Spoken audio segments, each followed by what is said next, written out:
Guys अब देखते हैं क्वेश्चन नंबर 2 का सेकंड पार्ट। ठीक है, देखिए गाइस इसमें मैंने प्राइम फैक्टराइजेशन मेथड यूज़ करके दोनों नंबर्स के ही प्राइम फैक्टर्स निकाल लिए हैं। ठीक है, उनको इस तरीके से लिख भी दिया है। अभी हम देखते हैं कि HCF कैसे निकलेगा यहाँ पे। ठीक है, तो मैंने आपको बताया था लास्ट क्वेश्चन में, जो भी हमारा कॉमन फैक्टर होगा दोनों नंबर्स में, ठीक है, उसको हम पहले हाईलाइट कर लेंगे। जैसे मुझे दिख रहा है कि यहाँ पे 2 कॉमन है, इसको मैंने हाईलाइट कर लिया। ठीक है, और क्या कॉमन है, और यहाँ पे कुछ भी कॉमन नहीं है। ठीक है गाइस, मतलब 2 सिर्फ और सिर्फ एक बार ही कॉमन था, तो उसको हमने हाईलाइट कर लिया। तो इसका मतलब जो हमारा HCF है वो ओनली 2 है। अभी यहाँ पे हम देखते हैं कि हमारा लीस्ट कॉमन मल्टीपल कितना है। ठीक है, अब एक बार जो 2 था वो कॉमन पार्ट हो गया, तो उसको हम लिख लेंगे as it is multiply by. फिर यहाँ पे एक बार 2 और है, इसको भी लिख लेंगे मल्टीप्लाई बाय। ठीक है, उसके बाद हमारे पास है 3, 5, 13, 17, सबको मल्टीप्लाई कर लेंगे। 3 multiply by 5 multiply by 13 multiply by 17, इन सब की आपस में मल्टीप्लाई कर लेंगे गाइस, हमें मिलेगा 2, 3, 4, 6, 0। तो ये हो गया हमारा लीस्ट कॉमन मल्टीपल इन दोनों नंबर्स का। ठीक है, और HCF क्या होता है और LCM क्या होता है मैंने आपको फर्स्ट क्वेश्चन में अच्छे से समझाया है, उसको सही से देख लेना गाइस और समझ लेना। ठीक है, अब हम इसको क्वेश्चन को वेरीफाई करेंगे। ठीक है, नाउ वेरीफाई, क्या वेरीफाई करना है कि LCM multiply by HCF equal होता है फर्स्ट नंबर जो कि 510 है यहाँ पे, प्रोडक्ट उसका किसके साथ, सेकंड नंबर के साथ। ठीक है, LCM कितना है हमारा 23460 मल्टीप्लाई बाय HCF कितना है हमारा 2 इक्वल फर्स्ट नंबर कितना है 510, सेकंड नंबर कितना है 92। इन दोनों की जब आपस में मल्टीप्लाई करेंगे तो गाइस हमें कितना मिलेगा 46920 इक्वल्स टू, और जब इन दोनों के आपस में मल्टीप्लाई करेंगे तब हमें कितना मिलेगा 46920 ऑल्सो। तो हमने वेरीफाई कर दिया है कि LCM और HCF का प्रोडक्ट इक्वल होता है फर्स्ट नंबर और सेकंड नंबर के प्रोडक्ट के। आंसर गाइस अब हम देख लेते हैं क्वेश्चन नंबर 2 के थर्ड पार्ट को। ठीक है, इसमें भी हमने प्राइम फैक्टराइजेशन मेथड का यूज़ करके फर्स्ट नंबर और सेकंड नंबर के प्राइम फैक्टर्स निकाल लिए हैं। ठीक है, और उनको उसके प्राइम फैक्टर्स के प्रोडक्ट की फॉर्म में लिख भी दिया है। ठीक है, फर्स्ट नंबर का और सेकंड नंबर का। अभी हम देखते हैं कि HCF क्या होगा यहाँ पे। अब गाइस आप मुझे खुद ही बताइए।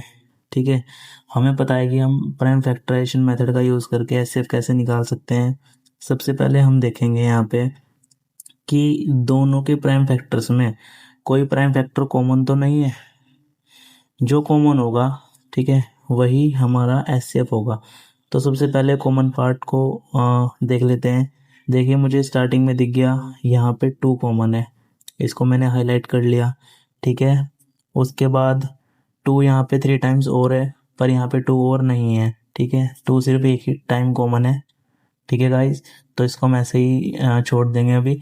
उसके बाद है मेरे पास 3, तो देखिए यहाँ पे 3 है, तो 3 भी 1 टाइम कॉमन है। ठीक है, उसके बाद यहाँ पे है 7, उसके बाद यहाँ पे 7 नहीं है, इसका मतलब 2 एक बार कॉमन है और 3 भी एक बार कॉमन है। ठीक है, इसका मतलब HCF क्या हो गया, जो कॉमन पार्ट है इसको लिखेंगे 2 और फिर 3, मतलब कि मल्टीप्लाई इनटू में 3 इक्वल्स टू कितना हो गया HCF 6। ठीक है, तो ऐसे निकालते हैं HCF प्राइम फैक्टराइजेशन मेथड का यूज़ करके। ठीक है, जो कॉमन पार्ट होता है ना दोनों के प्राइम फैक्टर्स में, उसको बस मल्टीप्लाई कर दो आपस में, HCF निकल जाएगा। ठीक है, हाईएस्ट कॉमन फैक्टर मतलब ये एक ऐसा नंबर है जो इन दोनों नंबर्स को कंप्लीटली डिवाइड कर देगा। ये होता है हमारा हाईएस्ट कॉमन फैक्टर। ऑब्वियसली जब फैक्टर है तो इन दोनों को कंप्लीटली डिवाइड कर ही देगा। अब निकालते हैं हम लीस्ट कॉमन मल्टीपल।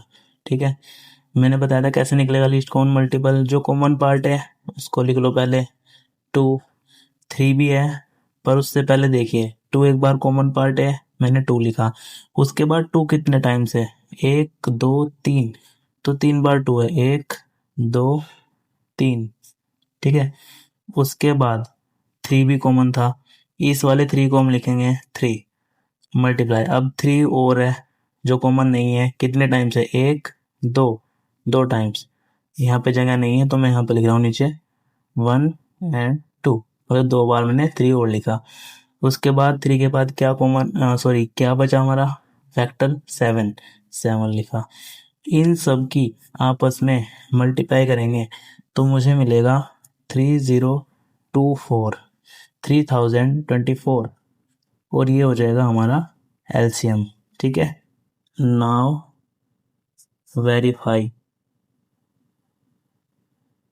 क्या वेरीफाई करना है, LCM multiply by HCF equals to होता है first number multiply by second number के।